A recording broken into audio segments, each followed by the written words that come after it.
No ar, Verbo Online, um programa do Ministério Verbo da Vida. Olá, queridos, graça e paz, que alegria ter você conectado com a gente mais uma vez para este episódio do Verbo Online. Prepare-se, a partir de agora vamos juntos descobrir as novidades da família Verbo da Vida espalhada no Brasil e no mundo. Aumente o som, o episódio de hoje está no ar.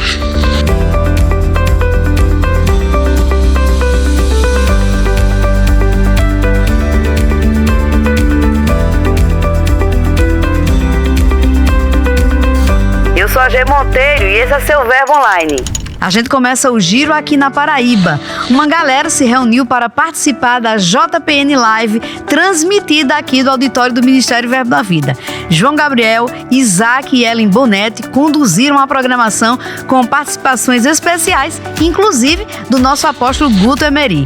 Durante a live, foram abertas as inscrições para o JPN Global. E se você ainda não fez a sua inscrição, assim que terminar o programa, corra e garanta a sua, porque as vagas são limitadas. Agora a gente segue para Caruaru, em Pernambuco. Lá, a imersão profética convocou participantes para um estilo de vida sobrenatural. O evento foi sediado na Igreja Verbo da Vida, em Maurício de Nassau, e contou com ministrações do coordenador doutrinário do ministério, Fernando Leal. A ocasião foi marcada por uma atmosfera de ensino, adoração e despertamento espiritual. Mais do que um evento, foi um divisor de águas na vida daqueles irmãos. Ainda no Nordeste, o pastor Jean Ramires esteve na Bahia para um final de semana missionário. A Secretaria de Missões, junto ao Departamento de Jovens lá de Vitória da Conquista, é quem organizou a programação. Além de ministrar na igreja local, Jean também visitou o ponto de pregação lá no povoado de Jatobá, em Belo Campo, onde promoveu um tempo poderoso, marcado pela manifestação do poder de Deus, além de curas, salvação e libertação. Como anunciado no último episódio do Verbo Online, a caravana brasileira esteve nos caminhos de Paulo, visitando a Turquia e a Grécia. A viagem chegou ao fim, mas você pode conferir tudo no nosso diário de bordo. Quem liderou o grupo foi Manuel Dias. Ele explicou detalhes das escrituras durante todo o roteiro. Está sensacional. E para finalizar nosso giro, 3 eventos do Ministério Verbo da Vida estão com as inscrições abertas. A Conferência de Homens e a Conferência de Mulheres, que já tem data marcada, vai acontecer dos dias 16 a 18 de outubro. A de mulheres vai acontecer lá na Igreja Sede, como sempre tem ocorrido nos últimos anos, enquanto a Conferência de Homens vai acontecer na Igreja Verbo da Vida, no bairro da Estação Velha, aqui em Campina Grande. Tanto homens quanto mulheres vão desfrutar de dias gloriosos. Além desses 2 eventos, tem também o retorno da Conferência de Ministros lá em Caxias do Sul, no Rio Grande do Sul. Vai ser um tempo trilegal, tchê. Capaz que tu vai perder? Prepara teu mate, ajeita a agenda e vem se juntar com essa tropa de fé para viver dias repletos de alegrias daí. Nos encontramos lá. Garanta a sua vaga o quanto antes. Todos os eventos têm inscrições limitadas. No Verbo Online de hoje, a gente vai conversar com o Manuel Dias, integrante da diretoria do Ministério Verbo da Vida. Maneco, ele acompanhou a caravana brasileira que percorreu os caminhos de Paulo na Turquia e na Grécia, visitou o local das 7 igrejas do Apocalipse, e é sobre isso que a gente vai conversar agora. Maneco, bem-vindo mais uma vez ao Verbo Online. Muito bom. Que tempo precioso a gente pode desfrutar aqui pensando as coisas da Bíblia, né? Parece inesgotável isso. Muito bem, e é verdade, viu? Maneco, você participou dessa viagem, né? Sim. Você acompanhou a caravana, visitou esses lugares, e eu queria saber de você se houve aquele lugar específico que mexeu com você, assim, profundamente. Então... por mais que a gente estude a Bíblia, e eu já estudei geografia bíblica, acho que comecei isso em 91, 92, mas passados anos, né, você vai crescendo, pensando de uma forma amadurecida, mas nada melhor do que estar no lugar onde se cumpriram as verdades, as histórias da Bíblia. Sim. Histórias com H, né? Não são contos de fadas, são verdadeiros fatos que aconteceram. E eu gosto de pensar que quando a gente pensa no sentido do estudo dos lugares onde aconteceu, nós vamos conectar mesmo com descobertas e provas vivas dos lugares, que são incontestáveis. A gente não precisa delas para crer, a gente crê na Bíblia. Sim. Mas quando você vai para o contexto físico e estar durante esse tempo na Turquia, me fez ver com mais profundidade. Eu gosto de separar assim. Nós vamos ver que a história de Israel e a redenção, a vida de Cristo, os evangelhos, estão bem ligados a Jerusalém, a Israel, ao contexto da nação de Israel. Mas quando a gente pensa Atos e Apocalipse, Sim. ou as cartas paulinas, de onde ele transitou, de onde ele escreveu de uma para outra, envolve mesmo esse lugar da Turquia e da Grécia, que foi onde estivemos. E verdadeiramente foi algo revelador, desvendador para mim estar nos lugares onde a gente estuda tanto e pensar as distâncias, pensar os lugares. No entanto, a Turquia, ela detém mesmo o lugar das 7 cidades, que foram aquelas que João, na ilha de Patmos, recebeu comunicações divinas para transmitir através de cartas como um diagnóstico àquelas igrejas. E todas elas são muito preciosas. Eu gosto de ver mesmo como um médico que ele atende 7 pacientes e para cada um diagnóstico muito particular, muito específico. Sim. Foi assim as 7 igrejas do Apocalipse. Mas, de acordo com a sua pergunta, né, qual o lugar mais impactante das 7 foi visitar Éfeso. Éfeso, assim, tinha um contexto muito intenso, muito forte. Primeiro, ela era a capital romana do Oriente. Sim. Então, era uma cidade que detinha, na época bíblica, dos dias de Paulo, dos dias que João recebeu a revelação, entre uma média de 200 mil pessoas habitando. Era mesmo uma grande estrutura romana, com teatros, com prédios, com bibliotecas assim renomadas para aquele tempo e que faziam de fato aquela cidade brilhar, como também ser um centro estratégico para uma igreja. Daí Paulo foi muito guiado e estratégico ao mesmo tempo, porque ele entendia o fluxo de pessoas na cidade de Éfeso por causa da idolatria, a deusa Diana que havia lá, e também no sentido de que ele pôde fazer ali uma base da igreja no Oriente e que se tornou expansão para aquela região da Turquia e também uma expansão para que o evangelho se espalhasse pelo mundo e fosse para o mundo grego e depois o mundo romano. Então foi realmente uma grande base. E a razão da gente ver a grandiosidade de Éfeso, sim, tanto no sentido físico como cidade, no sentido espiritual. A forma como que Jesus, ele é a primeira menção das igrejas no Apocalipse.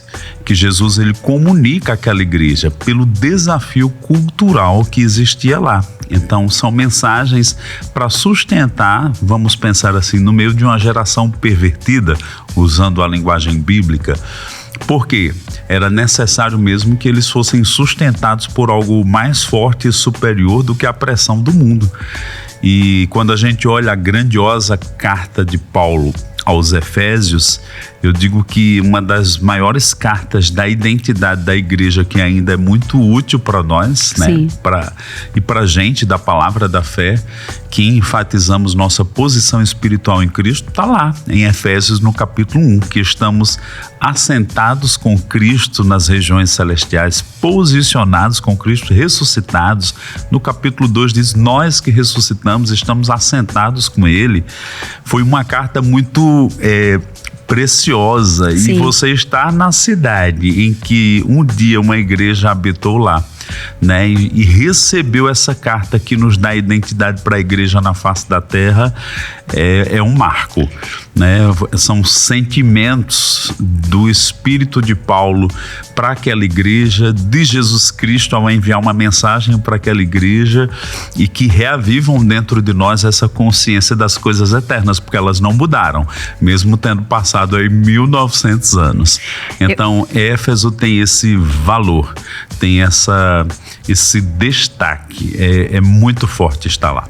Eu achei bem interessante essa analogia que você fez com com as cartas às 7 igrejas como remédios específicos, né? Sim. Então eu sei que você visitou locais onde tem culturas distintas, templos, uma infinidade deles, para uma diversidade de deuses que a gente não faz nem a ideia de quantos são.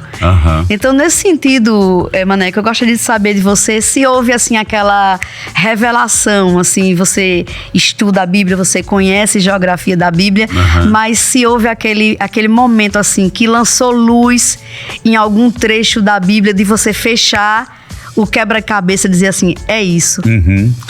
Sim. A questão mesmo de Éfeso, e a gente pode ver na narrativa bíblica lá de Atos 18, 19, né? Paulo, o crescimento daquela igreja, os milagres que aconteceram, o impacto que trouxe no meio da idolatria, a ponto de os que fabricavam souvenirs da idolatria, tanto do templo como da deusa Diana, né, se levantam com uma revolta. E olhar para aquele teatro que cabia cerca de 20, 25 mil pessoas, e a narrativa bíblica diz que existia esse lugar e que eles gritavam, Diana é a deusa dos Efésios. Então você vê que havia um confronto, né, de influências espirituais. Por isso que na mesma carta de Paulo aos Efésios, ele diz assim, a vossa luta não é contra carne ou sangue, e sim contra principados e potestades. Embora culturalmente tudo aflorasse pelos comportamentos, né, pelas estátuas, pelo estilo romano naquele contexto, por trás tinha uma influência, um espírito. E Paulo é muito claro a dizer isso. Sim. E a razão pela qual ele constrói, eu vou colocar aqui uma tríplice identidade, né? Ele diz que estamos em Cristo, assentados com ele na região celestial, que andamos em Cristo, vamos refletir esse caráter, essa natureza divina que vem do alto e pelo novo nascimento no nosso procedimento, e vamos nos posicionar firmes em Cristo na armadura divina para que nada nos vença. Então Paulo estava querendo sustentar aqueles crentes de maneira que o testemunho deles não fosse vencido, mas vencesse e alcançasse o maior número de pessoas. E tem um texto muito curioso lá em Atos, capítulo 19, que diz assim, eles queimavam os livros das feitiçarias, dos enganos, porque caía na revelação do Espírito da verdade, eram influenciados pelo Espírito Santo, e diz que eles fizeram uma montanha de livros e incendiaram aqueles livros. O que é isso, gente? É avivamento. E aí o texto diz assim, e a palavra prevalecia naquele lugar. Então, no meio da idolatria, talvez uma das cidades mais difíceis, o evangelho vencia na cidade de Éfeso. Lógico, havia um poder divino, mas havia uma conexão de pessoas, Paulo encabeçando, né? Depois ele conduz a igreja para Timóteo, que se tornou pastor. Aquele lugar também foi o lugar do retorno do apóstolo João, depois de sair da ilha de Pátimos. Lá morava também Maria, mãe de Jesus, né? Pelo menos por registros diz que lá era a cidade onde ela morava, ela ficava depois que saiu de Jerusalém. João se tornou, vamos dizer, uma mãe, né, ou melhor, um cuidador, um filho daquela mãe, a mãe de Jesus, e ela foi morar em Éfeso. Então foi uma cidade muito relevante, tanto na sua comunicação espiritual, no seu propósito, no seu poder de expansão para o povo daquela época. Ela teve uma grande repercussão, um grande impacto, e estar lá ainda é impactante. Mesmo em meio a ruínas, você vê as verdades aflorando do meio das ruínas. Isso é maravilhoso, né, Mané? Meu Deus do céu, é fantástico. Viver isso, assim, contemplar isso, né? Diante de tudo que você viu na Turquia, eu acredito que tanto lá quanto na Grécia são inúmeros os turistas, as pessoas de outras religiões, vai para aquele lugar, impressionante. Não é? O que é que você tira de lição disso tudo, de olhar ali? São ruínas, mas que falam, né? Ainda hoje falam, e o testemunho que dão para essas pessoas, que lição deixa pra gente? Então, a Grécia é muito impactante e a Turquia era influenciada pela cultura greco-romana, né, dos deuses, das divindades. Mas você estar na Grécia, tanto no Corinto, que vamos dizer é a cidade mais contextualizada com a Bíblia, nós temos 2 cartas e ir lá também é muito impactante, mas pensar que os deuses daquelas épocas, né, 300, 400, 500 anos antes de Cristo, eles tinham um deus para cada coisa. O panteão eram 12 divindades, além de muitas outras que tinha no contexto da Grécia, né? Eles eram cultuados. Você vê assim como é que construíram coisas tão grandiosas. Então havia uma dedicação como se aquilo fosse um deus mesmo, mas não era o Deus verdadeiro. E você vê que passado centenas de anos, né? O Brasil tem 500 anos, a gente estava num lugar que tem 7 vezes mais esse período de existência. Então você vê a cultura helenística, que é outro nome que é dado para a Grécia, ela é muito forte, muito imponente. Mas em meio às ruínas, aqueles deuses, eles perderam a força. E eu lembro um momento na nossa viagem, contrastando essa coisa dos deuses com o Deus verdadeiro, o Salmo 115. Sim. Que diz que os deuses de pau, de pedra, de metais, de madeira, eles têm boca e não fala, têm pé e não anda, né? E tem toda uma distribuição de atributos dos deuses, mas que não tem nenhuma vida em si mesmo. E quando você olha para lá, era o que eles viviam naqueles tempos. Mas aí eu fiz um contraponto, né? Porque o verso 8 diz assim: tornem-se semelhantes a eles todos os que o adorem. Então, se eu adoro uma estátua, eu vou me tornar insensível como ela é. Mas quando a gente vai para o princípio da adoração no contexto divino, Deus, sendo Espírito, enviou o seu Filho. Então, o Verbo se fez carne. Então, ele tinha boca e falava, tinha pé e andava. E não só nos seus 3 anos e meio. Ainda ressurreto agora, ele tem boca e fala. Sim. Ele tem olhos e vê. Ele tem pés e anda, né? João vê ele no Apocalipse, os seus olhos brilham como chamas de fogo. E ele recebeu revelação. E é esse Jesus, imagem de Deus Pai, que virá. Ele não é uma estátua. Sim. Ele é o Filho de Deus que veio. Então, quando você vê o contraponto dos deuses de pedra, e eles precisavam de um Deus para cada coisa, o nosso Deus se revela como a fonte de todas as coisas no seu Filho. Eu gosto de dizer assim, que todos os nomes de Deus no Velho Testamento estão no nome de Jesus hoje no Novo, porque aprove ao Pai se revelar pelo Filho. Sim. E ele fez isso e ele ainda faz. Jesus disse em João 14, né? Os discípulos disseram: mostra-nos o Pai. Ele disse: você não vê que o Pai está em mim? E eu digo: ainda hoje o Pai se revela através de Jesus. Ele é a imagem perfeita do Pai. Então você vê que o que levava aquelas pessoas à idolatria as mantinha cega. Mas quando conhecemos a imagem de Deus no seu Filho, nós vamos ser transformados de glória em glória pelo Espírito do Senhor na face de Jesus Cristo. Então vamos experimentar Deus, ser transformado por sua glória e conhecê-lo mais e mais. Então é algo muito desvendador, porque tudo vai puxar para uma questão da adoração. A adoração, ela está por trás de tudo. Sim. Ou a gente está sendo atraído para conhecer Deus debaixo da influência do Espírito Santo, ou tem espíritos enganadores querendo nos desviar, ou até mesmo o diabo querendo a adoração. E isso não é muito longe não, porque ele fez isso com Jesus. No deserto ele disse: proste-se aos meus pés, e eu te dou todos esses reinos. E Jesus resistiu. Ao Senhor teu Deus adorarás, só a Ele servirás. Então vê por trás de milênios de história a disputa da adoração. E saber que igrejas, né, foram estabelecidas naqueles lugares, né, e pessoas foram alcançadas por causa do poder da mensagem do Evangelho. Então, estar na Turquia, estar na Grécia é ver a palavra sendo espalhada e cumprindo o propósito. o propósito que Paulo diz em Romanos 15: os que não me conheciam vão me ver, os que não me ouviam vão me entender. Então, a palavra profética, ela continua se cumprindo.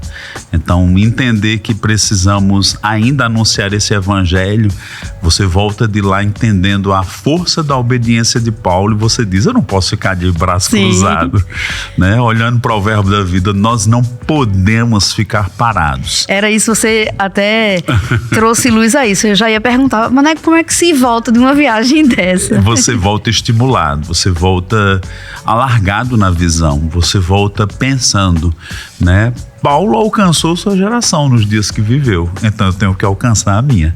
A Bíblia diz em Atos 13 que Davi alcançou sua própria geração nos dias dele lá, 1000 anos antes de Cristo.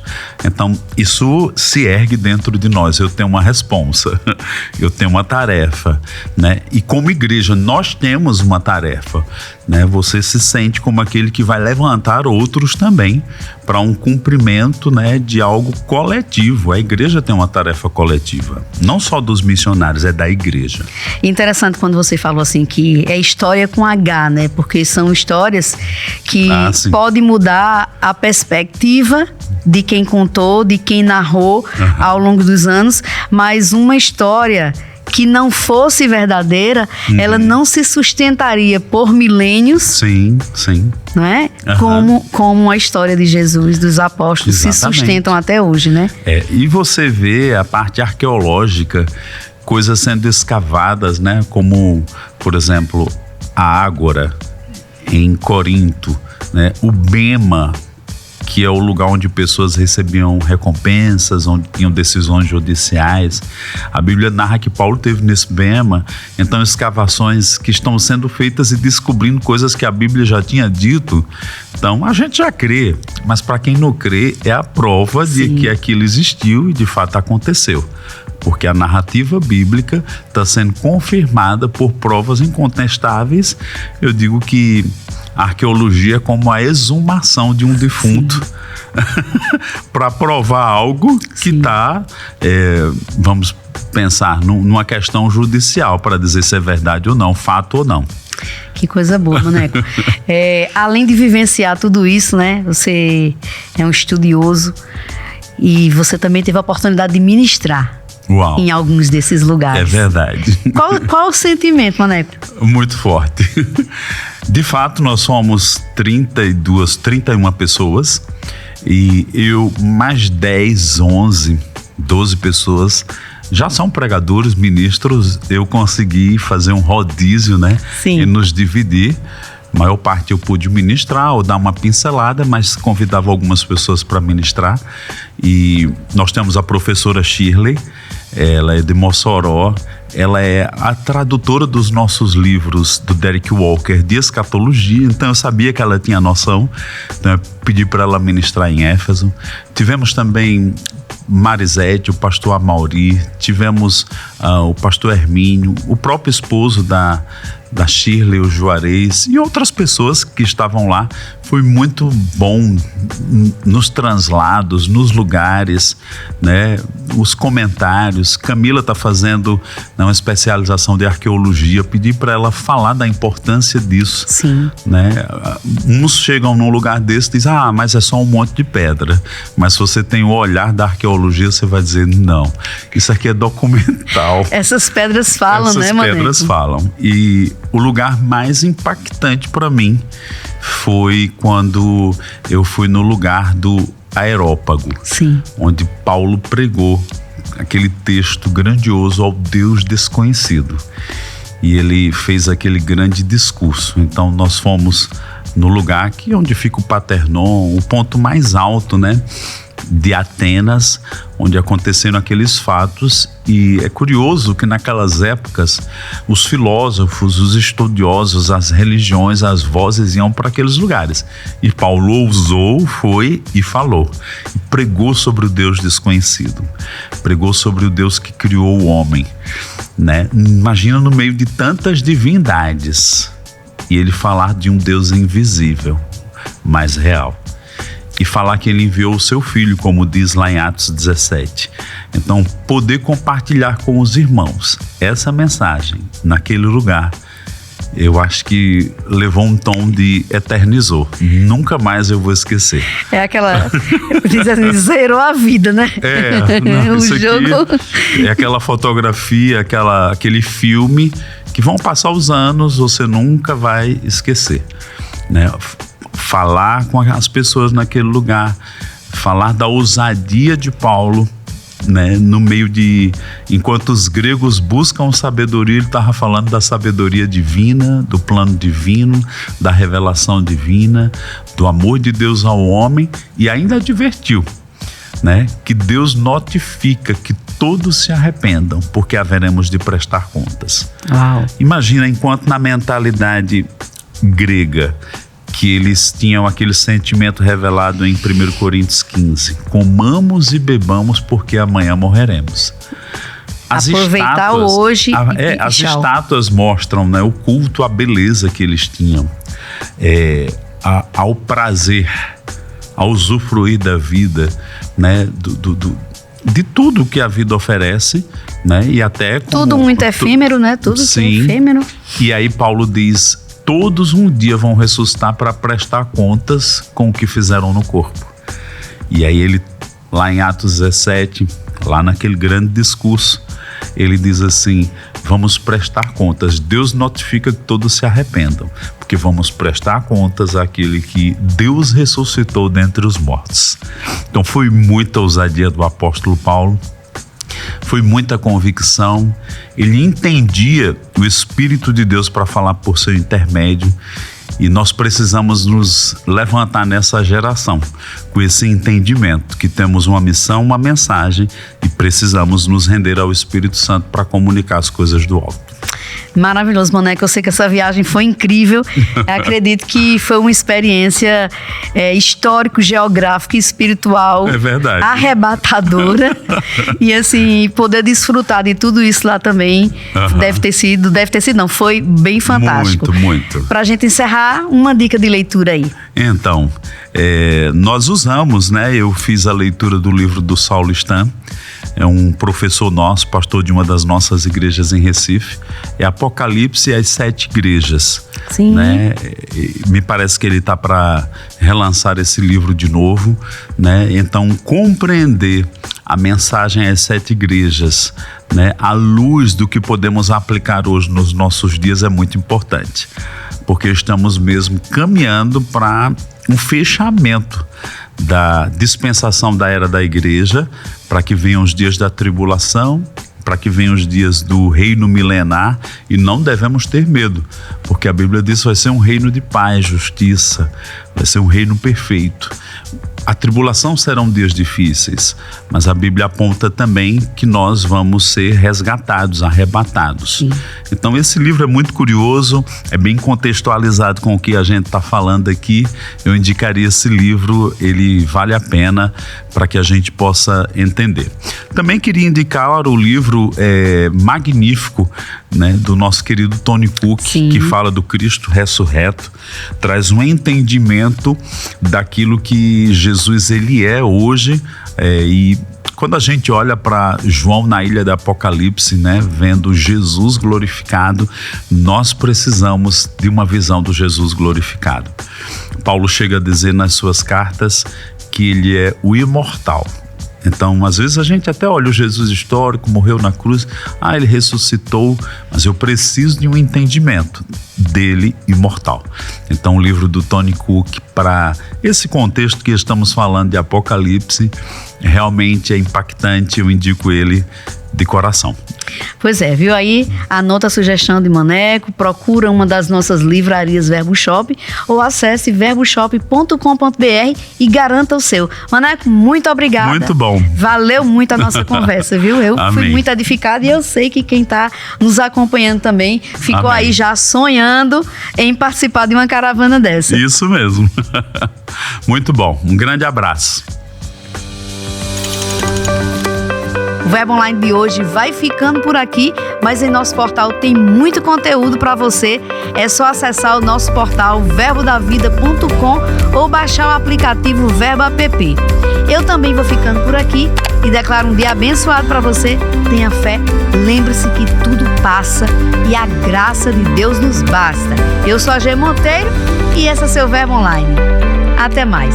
Você ouviu Verbo Online, um programa do Ministério Verbo da Vida.